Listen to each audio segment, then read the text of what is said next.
هي العليا. يا الله، العلاء بن الحضرمي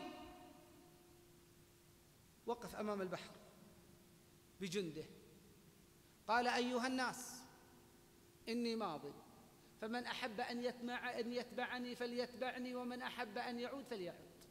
فخاض بفرسه البحر، وخاض جيشه كلهم، البحر خلفه، فما ابتلت لهم سرج ولا فقدوا من أمتعتهم شيء.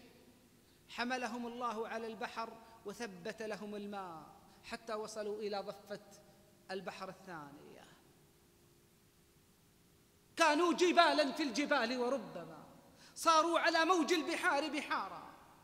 إنهم أصحاب رسول الله صلى الله عليه وسلم، بذلوا كل ما يقدرون عليه من أجل الله، فسخر الله لهم كل شيء.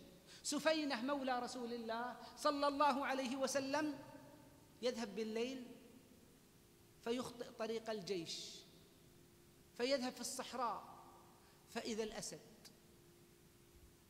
فوقف سفينة والأسد، فقال سفينة: يا أبا الحارث كدية الأسد، أنا سفينة مولى رسول الله صلى الله عليه وسلم، وقد أضعت طريق الجيش،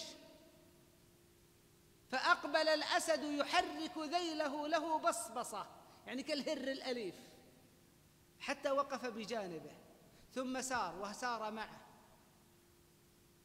حتى أوصله الجيش، ثم ربض كما يربض الهر، وصار يحرك ذيله يودع سفينة مولى رسول الله صلى الله عليه وسلم.